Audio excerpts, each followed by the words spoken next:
One thing I want to do then is really look at this process. There's several things going on.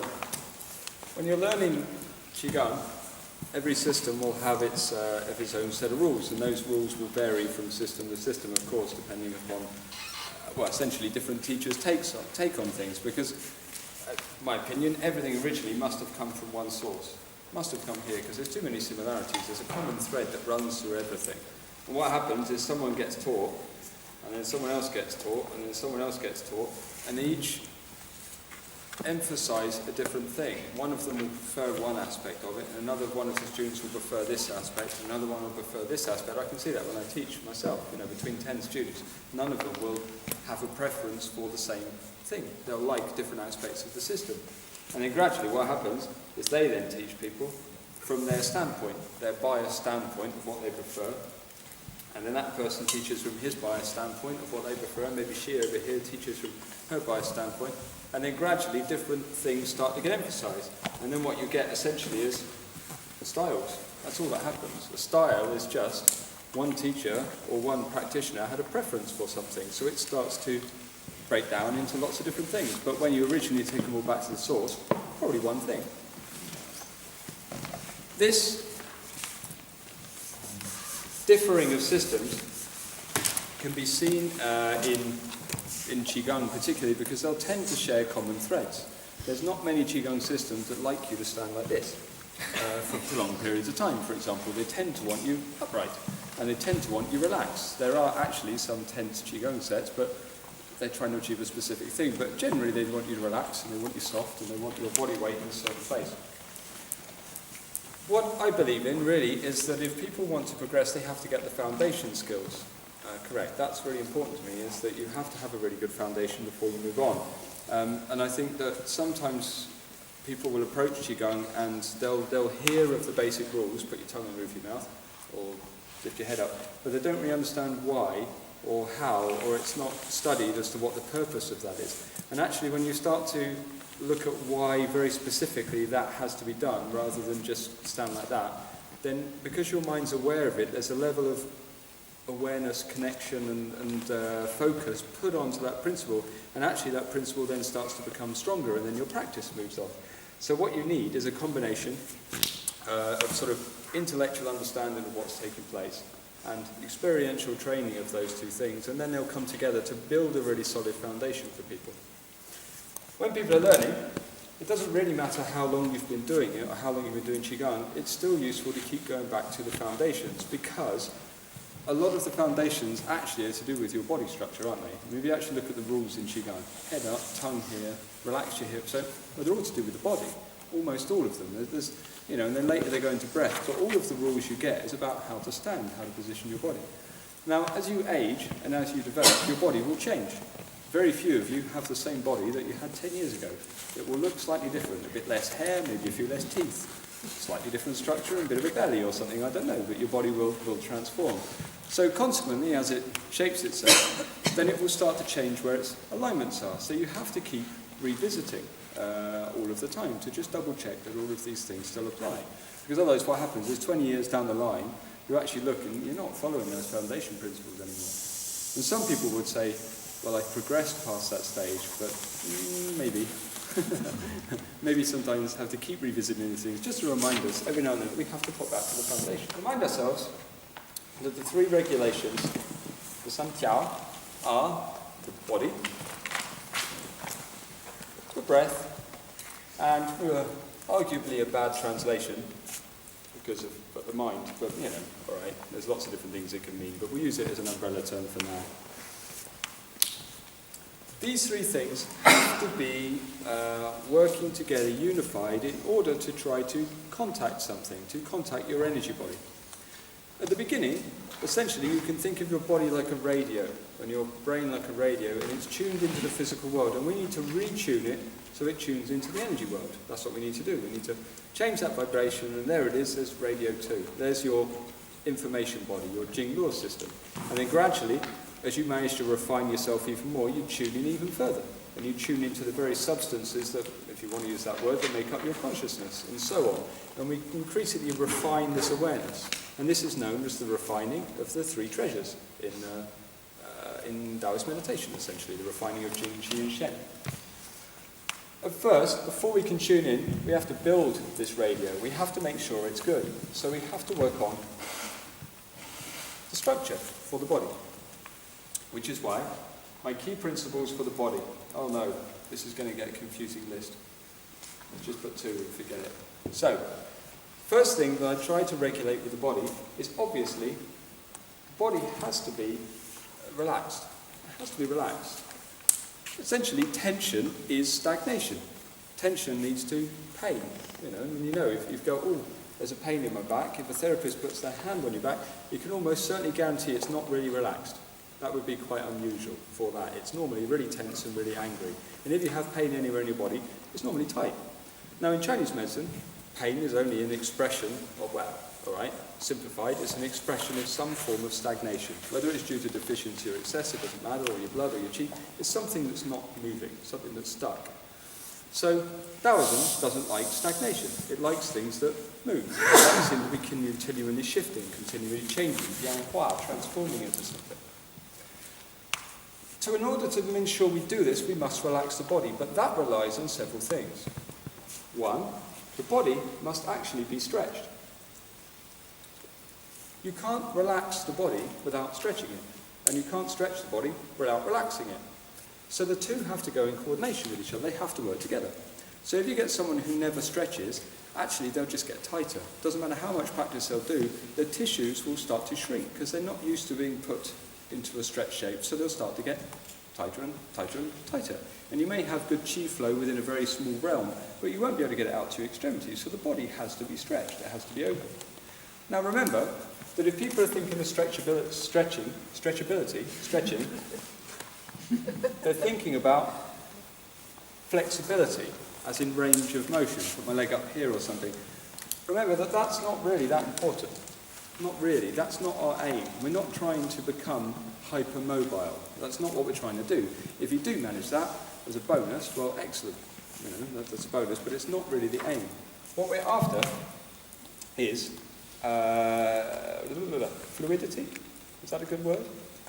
So within the range of your movement, your joints want to be nice and fluid. So if I can only stretch my arm to there, no problem. But during that range of movement, it wants to be like jelly. That's what I'm after. So it's no good being able to go fully into the side splits or something like this if you're incredibly tight while you do it. That's no good. It has to be fluid. So you will get people that stretch without relaxing, and then what they end up is weird discombobulated, I call it. It's like one joint moves separate from the rest of the body, and they look a bit robot-like when they stretch or something like this. This is, to me, people who stretch without relaxing, so they end up with a slightly disjointed structure. And then you get people who relax without stretching, and actually what happens is their body starts to pull in towards the centre, and they start to collapse, and you get standard sort of Qigong posture, because everything will start to move in towards the middle. We use the two together. The Tao Te Ching was very clear on this, and told us that before something could be relaxed, it had to be stretched. It's quite clear, it's written in there, and that's sort of one of the tenets to which all Taoist practice was based upon. We also need to balance what they call the Jing-Jin. Jing-Jin. We must balance these, which are lines of connective elasticated tissue, hopefully elasticated, that run along the same pathway as the meridians, nearly. They're almost the same. They're a little bit of a deviation. These are lines that must be balanced, as I said before. So, again, like I said, if it's short on the front and long on the back, you get that. And if it's short on the back and long on the front, you get this, because the body will contract. And that same process happens all over the body, on the hips, elbows. No, that's not my elbows, that's my knees. That's my elbows, wrists, all over the place. The whole body, every joint, will have these that must work together.